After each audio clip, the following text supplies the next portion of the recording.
Ladies and gentlemen, welcome back. It's now time for our talent portion of the night. At this time, please give a round of applause for our first candidate, Grace Bush.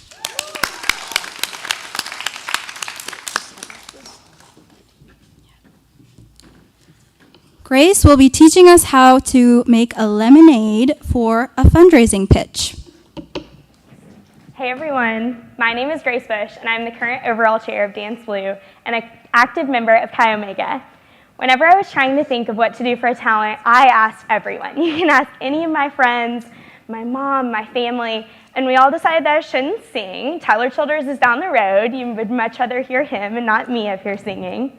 But you did want to see a little bit about how to be a kid again. So one of my favorite things about Dance Blue is that it gives us the opportunity for those kids and families to really just feel like a kid again. As my friends were over making lemonade last night, we had the best time just laughing and giggling about how we felt like we were 5 years old making a lemonade stand. So as Dance Blue overall chair, one of my favorite things about Dance Blue is that I get to work with corporate sponsors and fundraisers all throughout the year. Over the years, I have seen and sat in all the meetings, sat in through those dry fundraising pitches, and really wanted to find something fun. So one of our favorite corporate sponsors is actually a young girl and a current University of Kentucky student. Elena started a lemonade stand for her younger brother who was battling a chronic illness when they were kids. And so she has continued this, and I wanted to bring a little bit about that spirit and feeling like a kid again to you all. So let's make a little lemonade together. So we're gonna start with the water. The water is gonna be that spirit and that story behind whatever you're fundraising for. We're all in different student orgs. I recognize tons of faces in the audience, and you all have organizations that you're passionate about. There's a reason you started with them. There's a reason that you stay in them. And so you gotta have that story. So we started with the water, it's already there, and then we're gonna add the lemon. So the lemon is a little bit tart. We know anytime I could feel it as soon as I was squeezing those lemons last night, that you can feel that tartness as soon as you take a drink. The tartness represents that hard part of fundraising. It's hard. The hardest part is getting up, getting out of bed, and making that initial jump. I know that's something that people are always worried about with fundraising, but that's what's gonna set you apart, and that's what's gonna set the lemonade apart. So we'll squeeze the lemon a little bit. So fun. I hope y'all can't hear that. That might be kind of awkward. So you squeeze the lemonade, and then you add the lemon juice.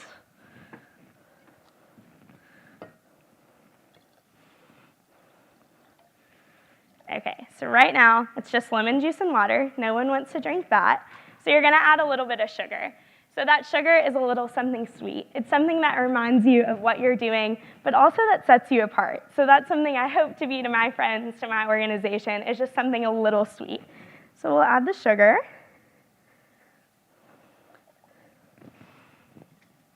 And then you're going to stir it. So the stirring is just bringing it all together.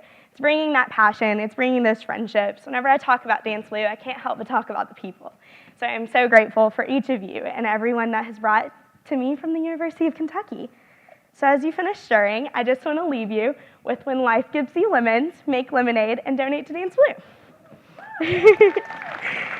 And then we're going to bring some to the judges. Thank you. Okay, I'll follow you. Thank you all.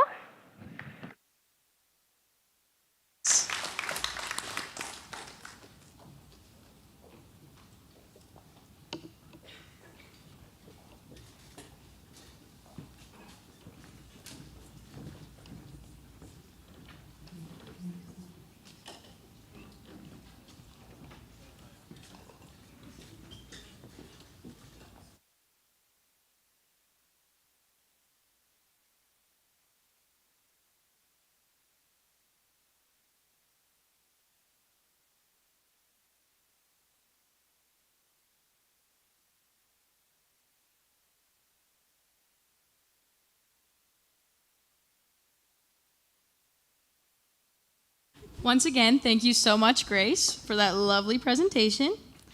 And now please welcome our second contestant, Catherine.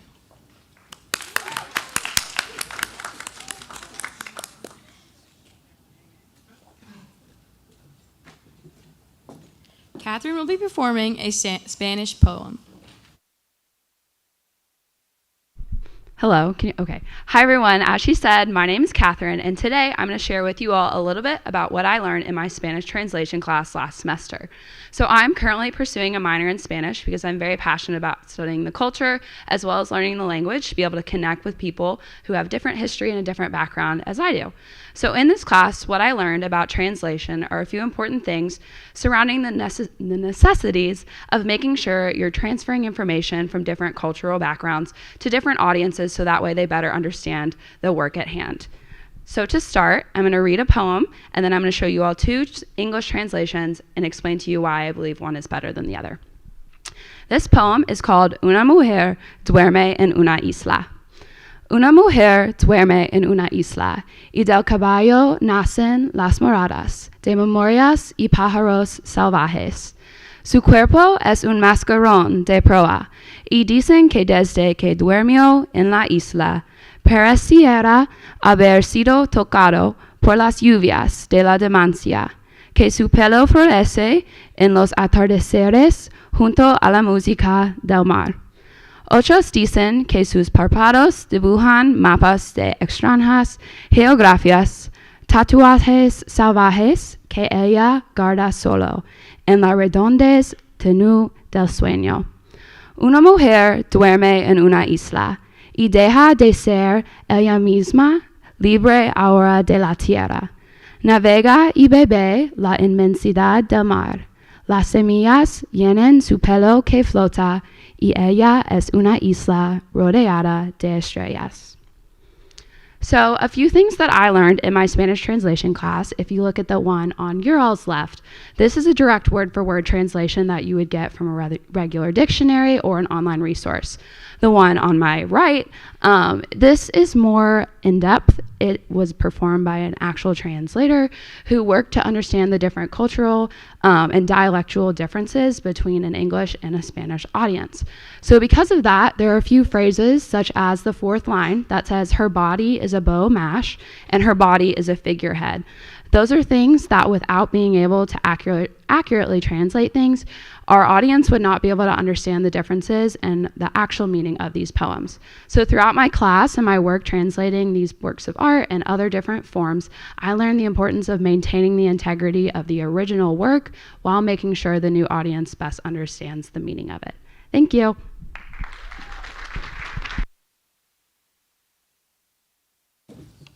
Thank you so much, Catherine. Now please welcome back our next contestant, Brennan.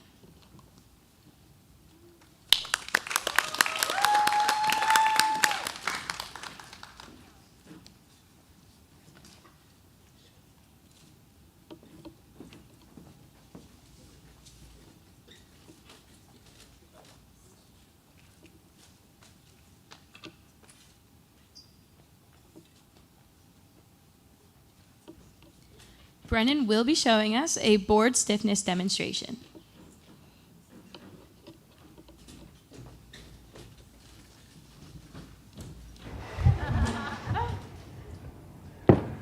Let's see. Yep, my microphone is on. So as I get this set up, I'll give you a little bit of information about myself. That's why I went for the hands-free microphone. I am a senior, of course, studying in civil engineering, but my focus is in structures. And my future goals are that of aerospace, which is weird. How do you go from bridges and roads to airplanes? Well, let me reveal something to you. The only difference between a building and an airplane is that an airplane flies.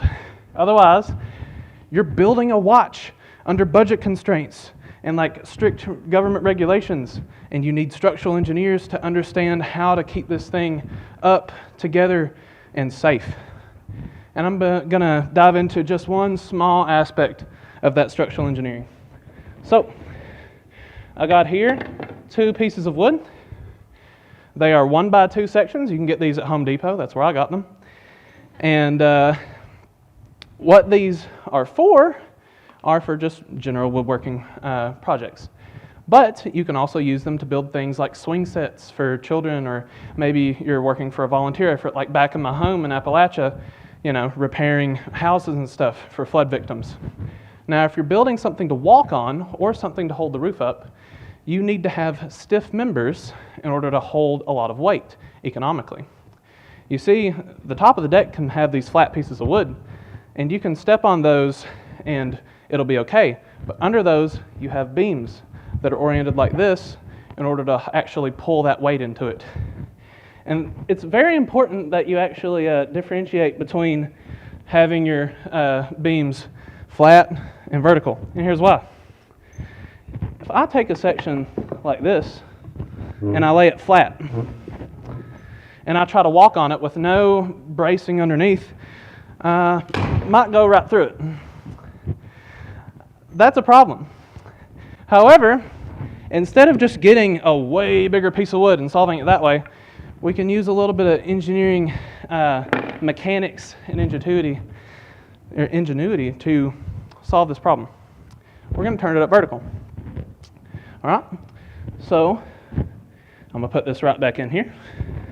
Put a couple little spacers just to make sure it fits nice, because we don't want this buckling. And then it can hold my weight. Same piece of wood, same amount of material, but it holds all of my weight. Now, why is that? Well, this relates to something called moment of inertia. Think of opening a door.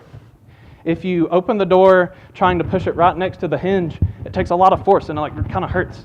But if you actually push the door open where it disconnects from the actual deadbolt, you have a lot more lever, moment arm, as it were. And I can explain it kind of like this. So I'm going to draw this. This is an area of effect. Close to the axis I'm bending it by, very little effect. Further away, a lot more. Use a lever, use a big pipe wrench, for example. You got more force, you got more torque going into that system. That first board is this one right here. I have a lot of these little X's, but they're small. They are not contributing a lot to our overall strength. But if I turn it up vertically, yeah, I only have a few X's down here, but I get to use some of the big ones as well. I get more effect. Basically, more material farther from the axis is going to be more effective. And that's why if you turn it up vertically, it can hold all of my weight. Or, again, if you turn it horizontally, you cannot. And just to show the effect of, or really show off how big that piece of wood is, we can pass it around. But just to show you I'm not pulling any tricks on you. Same piece of wood, not reinforced. Vertically is what makes it count. That's why you have I-beams right above you. More material farther away. Well, that's about it. Thank you.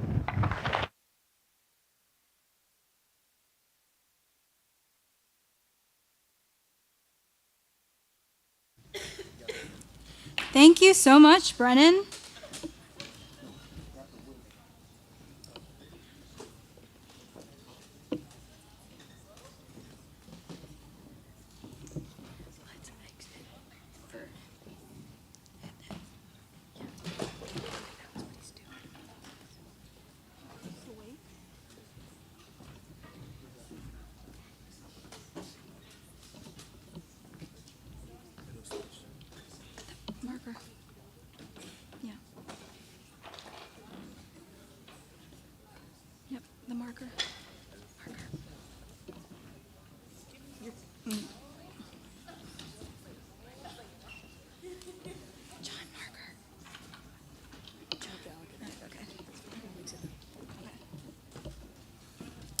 All right, now let's welcome our fourth contestant, Isaac.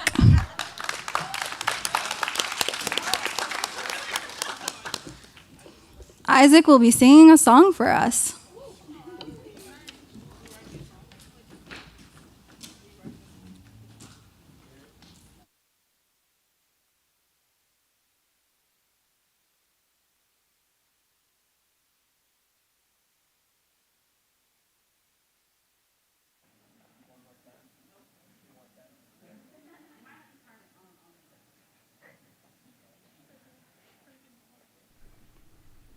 How about that? Oh, yeah. Sweet. Okay, guys. My name's Isaac Sutherland. I'm a junior here studying political science and community development. And I'm going to play a song. I'll let you know now. I'm not a really good singer, and I just picked up the guitar about 7 days ago. So we'll see how it goes. But the reason I did this is because there's a deeper purpose to every song, and this song is Folly to Virgie. It's by Tyler Childers. He's playing Down the Road, but hopefully you won't be able to tell the difference. The biggest thing for me with this song, it's about a woman. Her name was Virgie. She was the grandmother of one of Tyler's great friends. Used to go over to her house all the time after school, play music, have a good time. And this song came out right around the same time that my best friend's mom lost her battle with depression and took her own life. And it was really hard. That's the lady that we go to her house every single day after school, takes to soccer practice, baseball, everything we had. So it was hard for not only myself and my friends, but the whole community. So this song is about not only appreciating the people in your life who are there, like your second mom, but also being able to appreciate every single person you have, past, present, and future. So if you have the opportunity, text your mom, grandma, brother, aunt, uncle, whoever it is, someone you love, and just to let you know that you love them, because this one's for them. So we'll see how it goes. I don't know. You hear that? Sweet. All right.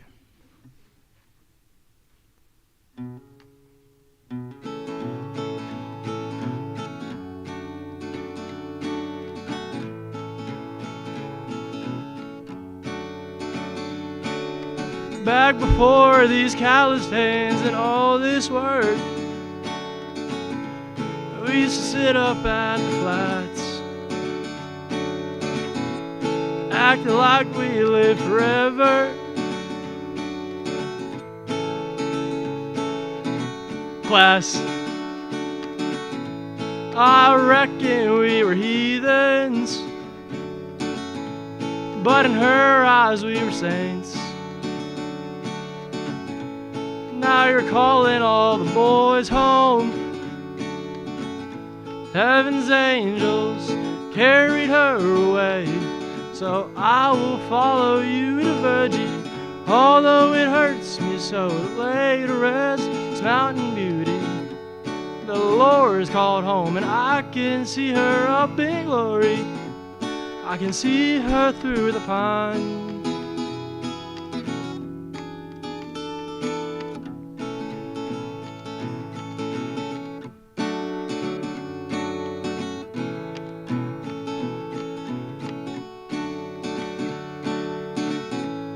Back when all us boys were trying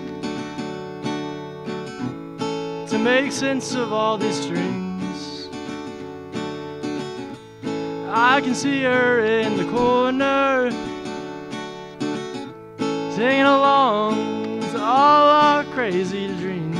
So I will follow you to Virgie, although it hurts me so to lay to rest this mountain beauty. The Lord's called home, and I can see her up in glory. I can see her through the pine. I will follow you to Virgie, although it hurts me so to lay to rest this mountain beauty. That the Lord's called home, and I can see her up in glory. I can see her through the pine.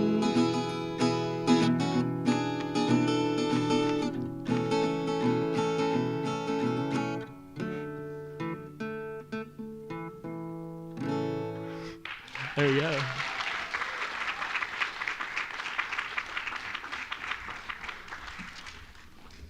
Thanks, that was fun.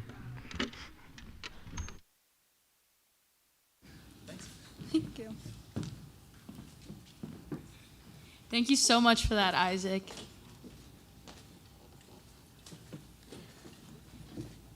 Now please welcome back our 5th contestant, Olivia.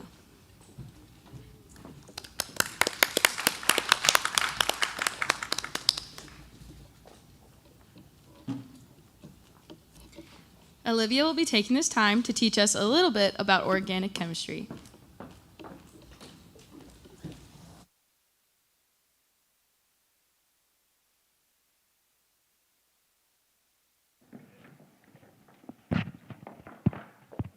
Can you all hear me? Okay, perfect.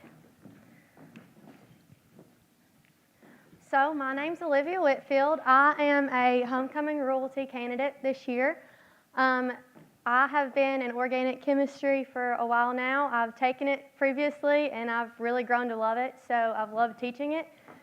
So to continue, just a little bit about me that's separate from organic chemistry is I'm a senior neuroscience major, and a lot of it we covered in the bios, but if you'll look in this bottom corner, I have to show off my dog. So this is my puppy Diamond. She will be 18 this year, and I will be attending UK College of Medicine next fall. So back to organic chemistry.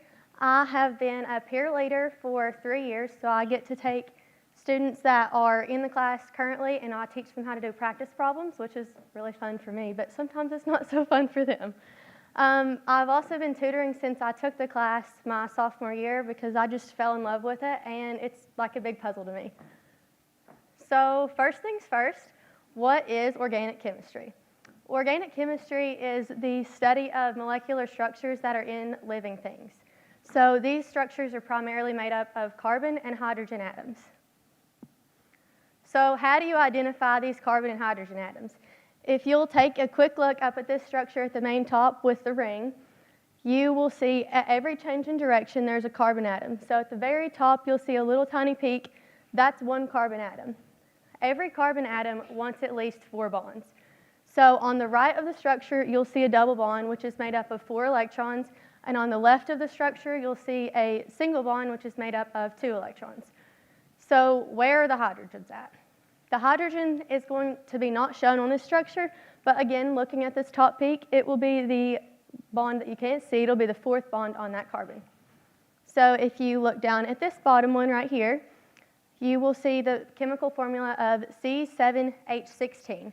So your hydrogens will be at 3 here. At the second carbon, there's 2, and so on and so forth, to the last one that will have 3 hydrogens as well. So what is a diene and what's a dienophile? A diene is going to have 2 double bonds on each side of a single bond, and a dienophile is going to be 2 pi bonds next to each other, and a lot of times these are going to happen within pericyclic reactions. So let's learn how to do a common Diels-Alder problem, and this is something my Organic 2 students will actually be doing this Friday, I believe. So first things first, we're going to start out with our diene, and then you're going to add our dienophile. I'll switch up colors a little bit for us so you can see my arrows. So what you're going to do is you're going to use the electrons from this double bond, and you're going to shift them in between this carbon and this carbon. Then you'll use the double bonds here to connect them to this carbon atom over here on this molecule. Then again, you'll do the same electron pushing and move these electrons to connect a structure here. So in all, you'll have 6 carbons within a ring, so your product will look a little bit like this. And excuse my drawing, I can't draw worth anything. But this is what your product will be, and now you know a common organic chemistry 2 problem. Thank you all. Thank you so much, Olivia.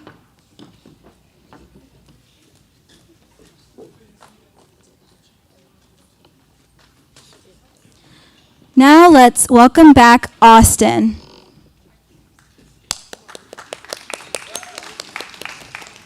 Austin will be presenting us how to prepare for a job interview. Hello, hello. Picture this. You're at a family reunion. Everyone's talking about their careers, and you don't have a job. All you want to do is impress your sweet Aunt Betty with your successful career and have an answer to the question of, what are you doing with your life? You've tried to land jobs, but the interviewing is too difficult. How many of you audience members have had a job? Okay, how many of you had to interview for said job? Exactly. So I think we can all agree that job interviews are extremely important. Jobs start with interviews. Now you may be asking, why am I, Austin Monroe King, qualified to have a talent in interviewing?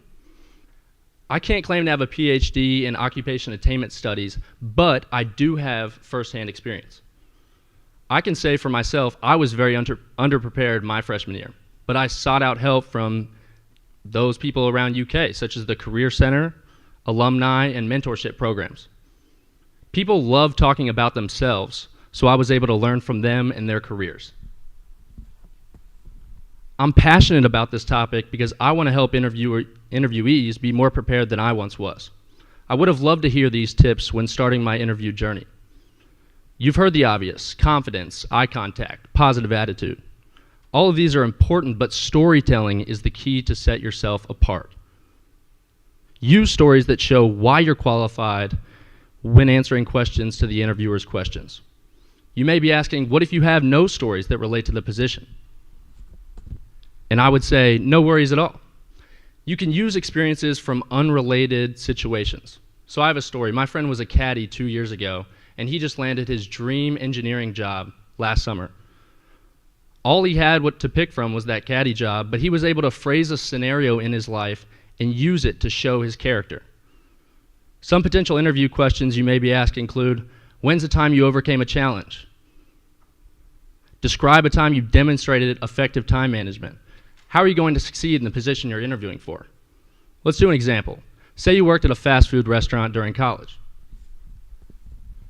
Now, this isn't the most glamorous job, but phrasing this experience can be the difference between you receiving an offer and not. So how to answer the question? I would recommend using the CAR method: context, action, result. Context, provide the situation. Action, say what you did. And then results, say what happened as a result of your action. So for this situation, I would say context in that example was you worked at a fast food restaurant with no prior cooking experience. The action was you learned the cooking processes in a timely manner and did more than what was required of you. And the result would be you eventually became a shift manager. So those interview questions that initially seem so unrelated can now be answered using only one previous experience as a fast food worker. So a time you overcame a challenge, you worked while obtaining higher education to fund tuition costs. Time you demonstrated effective time management, you were organized when balancing both school and work. Why you'll succeed in this new position? You've proven yourself as a continuous learner who will adapt to a new role in a short amount of time. So know these stories and practice them. Just because you've experienced a situation doesn't mean that you're ready to talk about it. You should be able to answer most behavioral questions in 45 seconds to a minute, and that means that you know it well enough to be ready for follow-up questions as well. Everyone always says be yourself, but more importantly, be prepared to present the best version of yourself, which requires preparation. And at next family reunion, you'll finally be able to tell Aunt Betty and the rest of the fam about that new career you secured. Thank you.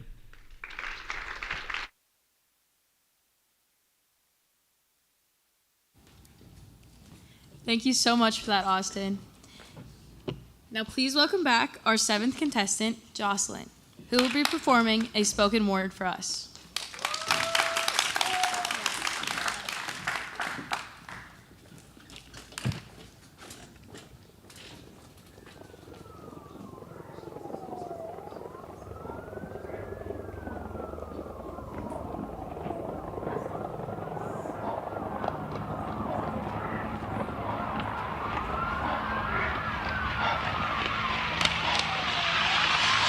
Pardon me, hello, what do you try so hard out here for like me? Pardon me, hello, what do you try so hard out here for like me? don't Standing in the test. What Them did you bullets might press. someone you were Why they wanna see me dead? or someone you I ain't even grown yet. People say Maybe you we got only too live much to once, offer. but It's probably we live why they every want day. you in a coffin. Life is like a Baby, movie. you too young to sink it all Only in. some want to Damn. stay. It's like Pardon expectations me. versus realization. It might not make sense now, but trust, everything happens exactly when it's supposed to happen, exactly how it's supposed to happen. But why? And I bet that's a question many of you. I faced some of my hardest moments while everyone believed I was fine. But here's the reality. Friendships are broken. I know I ain't They'll been the never be the easiest same. to deal with. All the as negative I live. activity will make you want to go insane. 22 with a lot on my To plate. better your future, But you forget never the past. know. It'll come with And pain, you gotta but go. it'll never last. Others can't see the pressure that they're in, and Sometimes they I can't can't feel the wait. pain that you're going through. Pardon me. I'm on the outside looking in. I want to get to the top, but they don't want to keep me there. Life is just a test, and I think I already failed. I want to get to heaven, but I gotta get to hell. Standing in the mirror, who did you see? Someone you were, someone you never wanted to be.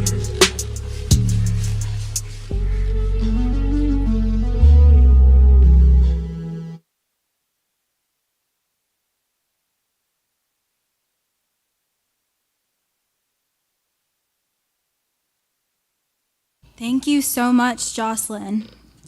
Now, let's welcome back our 8th contestant, Matthew.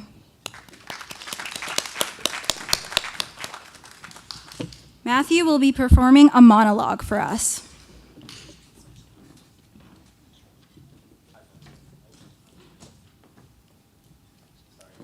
Technical. So thank you all for your attention here. When I was in high school, I used to compete in theater, actually. So I did monologuing. I was the state representative for Kentucky at nationals. So I haven't done it in a while, but we're dusting the boots off. We're going to see what happens. I appreciate your time, and I hope you enjoy. Thank you. Would you just go already? Go on, leave. I don't want you here. You don't know me. No one knows me. You don't know anything. I don't know anything. I don't know what I want to be or what I want to do. I don't know why my parents hate me. Everybody hates me. I hate me, and I hate that I hate me. I've got this pain, like a fist in my chest trying to punch its way out. Every night I go to sleep praying that when I wake up it'll be gone. It never is.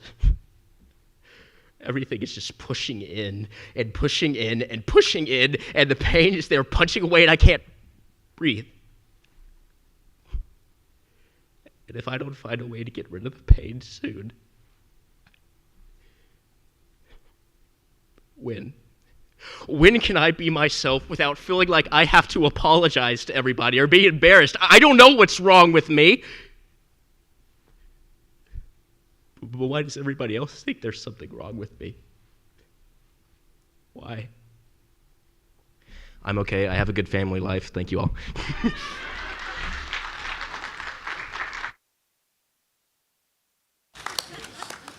Thank you so much for that, Matthew. Now, please welcome back our 9th contestant, Shannon, who will be performing a Vietnamese traditional dance.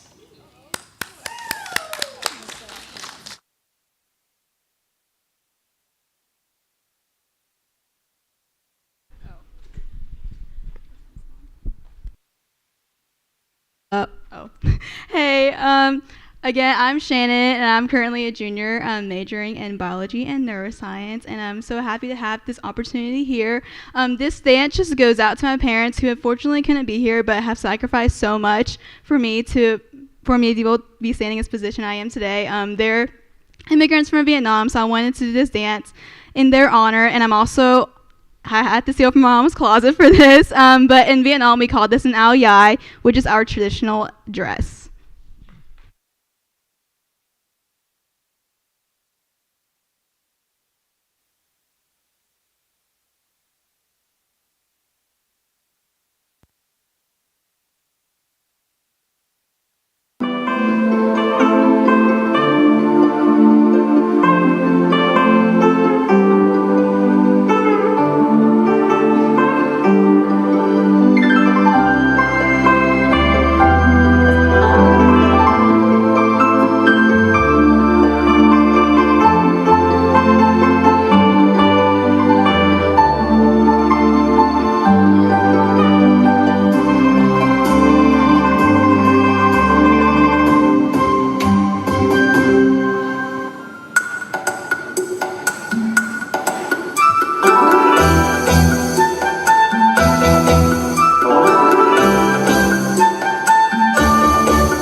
Thank you for that beautiful dance, Shannon. Now, let's welcome our final contestant, Johnny.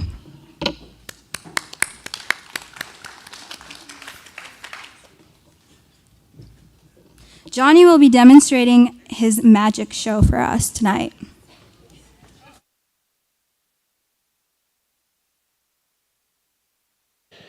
All good. Welcome, everybody, to the first ever Johnny Spectacular Magic Show. I will say it is my first time, and I did learn this the other day. But we are in for a big surprise with magic and fire. So for this trick, I will need a volunteer from the audience. Wow, this side wants to really do it and this side does not. You right there, right, second row.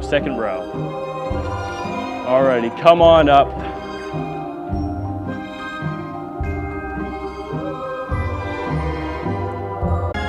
Alrighty, what is your name? Lara Larson, nice to meet you. Are you excited for this magic journey? Alrighty, so from my nifty little pick of my suit, I'm gonna pull out some cards. Look at that. Now, I just want you to see that these are normal cards. Can you confirm that these are normal? Correct. Do you know how to shuffle? Oh, perfect. A casino wash is amazing. So while you're doing that, we are gonna make sure that I don't know where any of the cards were. I did not plant anything. You're doing great. You're doing great. Look at that. It is dropping. It's a mess. You know, I love life as a mess right now. There's a perfect resemblance of it. So, perfect.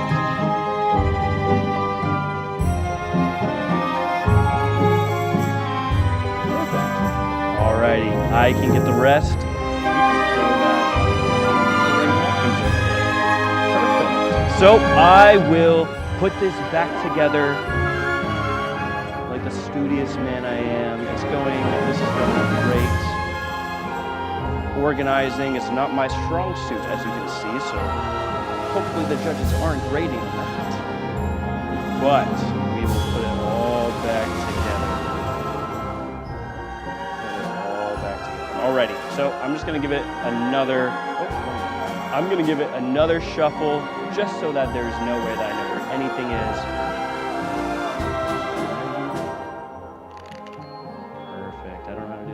But that was pretty cool. So, here's what I'm gonna do. I'm just gonna shuffle through the cards, and you're just gonna tell me when to stop, okay? But I'll start at the beginning again. Alrighty. So audience, you can see that these are normal cards. There's no tricks. I made sure to take out the jokesters, or the jokers. So, alrighty. So just tell me when to stop. You want this one right here? Perfect. Ingrain it in your mind. Audience, I want you to see this. I cannot see it. Libby in the back, you can't see it, but that's okay. Everyone can see that it is a real card and everything. You have it in your mind. Do you know the suit of it? Perfect. The other day whenever I tried this, somebody did not know the suit. So, awesome. Alrighty, so we're just gonna take it to the front, right? You see it right there. And we're just gonna put everything back together. Alrighty, so something I like to do to help everyone is kind of just take some from the bottom, right? And I want you to come right here, and I just want you to push it. Just push. As hard as you, perfect, oh, a little too hard. Alrighty, so there's no way that I can know where your card is. Something that I wanna do, let's do another casino wash. Right? Let's put it on the table. Let's do another casino wash. Y'all got a wide variety of talents tonight. You got magic, you got singing, you got dancing. You got a guy right now who doesn't know what he's doing on stage, but casino wash it out. Perfect. Alrighty. Tell me a little bit about yourself. What do you do? You're engineering. Do you enjoy engineering? Are you in any clubs here?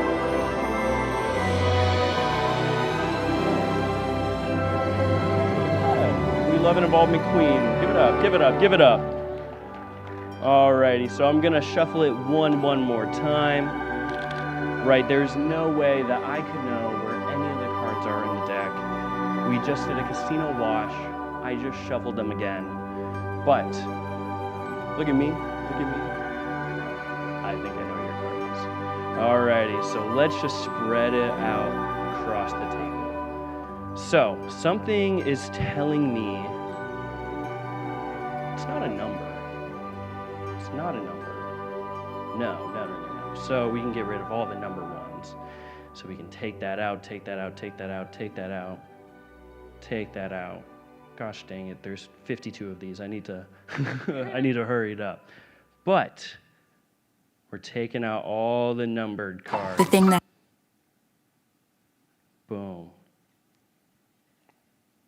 something about your aura just is telling me it's not a numbered card. Alrighty, so I'll take all of these. Alrighty. Jack, I don't think so, so we'll just throw that over there. Ace is cool, but still not your aura. Queen, you are one, but not for this trick. Let's take out a few more. Let's take out a few more. Oh, wait a minute. I think I made a mistake. Alrighty, so I'm gonna close my eyes. I can't see this anymore. I'm gonna show the audience, right? I can show you. Showing the audience. Now remember, I have only known this trick for approximately 2 days. But something about you, you have a heart for engineering, don't you? You have a big old heart, and you like to serve. You do? Is your card the Jack of Hearts? It is, alrighty. Well, thank you so much. It was great getting to meet you, and you all have a good night.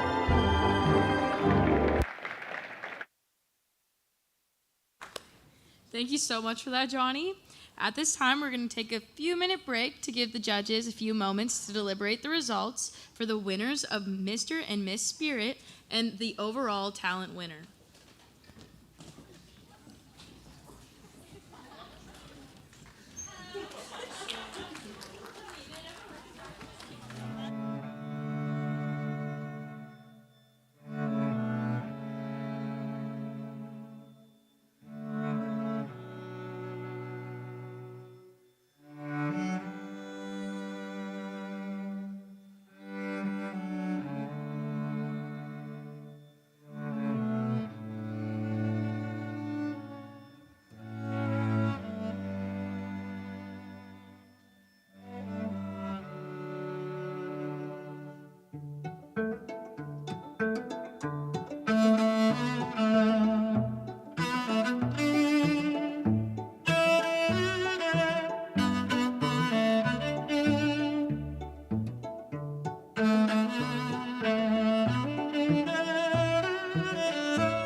All right, everybody, before we move on to our awards, I wanted to give you a little bit of a rundown about what the rest of the homecoming week looks like. On Thursday, SAB will be hosting Catter DIY, which is going to be an event where students are welcome to get some game day gear, such as buttons, face stickers, and a little game day bag to prepare for this week's homecoming game. And then also on Friday at 7:30, the step show will happen in the Grand Ballroom, where student tickets are $10. And once again, that's at 7:30 in the Grand Ballroom.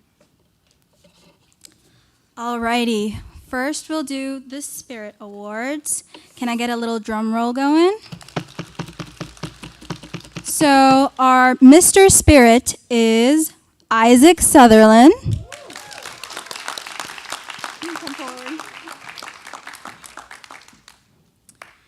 Drum roll again for Mrs. Spirit, Catherine Cermak.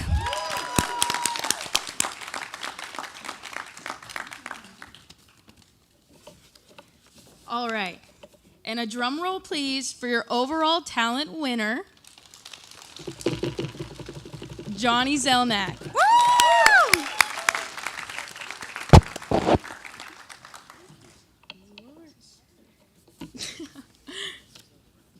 Thank you all so much for coming out tonight. Congratulations to all of the winners in the whole homecoming court. As a reminder, our homecoming celebrations will be continuing on Saturday with our official homecoming game at 7:30 p.m. versus Mississippi State. We hope to see you all there. At this time, we will be opening the voting on BB Involved. Each UK student can vote once for one queen and one king candidate. The voting actually does not open up until 9 p.m., so if you're looking for it now, you won't find it. But in roughly 22 minutes, you'll be able to see it. And you will have until 9 p.m. on Wednesday, October 12th, to cast your vote. Please remember that campaigning for one individual candidate is prohibited. More questions about voting, please contact Rachel Eberhardt through her email, rachel.eberhardt@uky.edu. Your homecoming king and queen will officially be announced Saturday night at the football game against Mississippi State during halftime show. We are so excited to see you all there. Thanks to everyone coming out today, and congratulations to all of our candidates. As always, go Cats!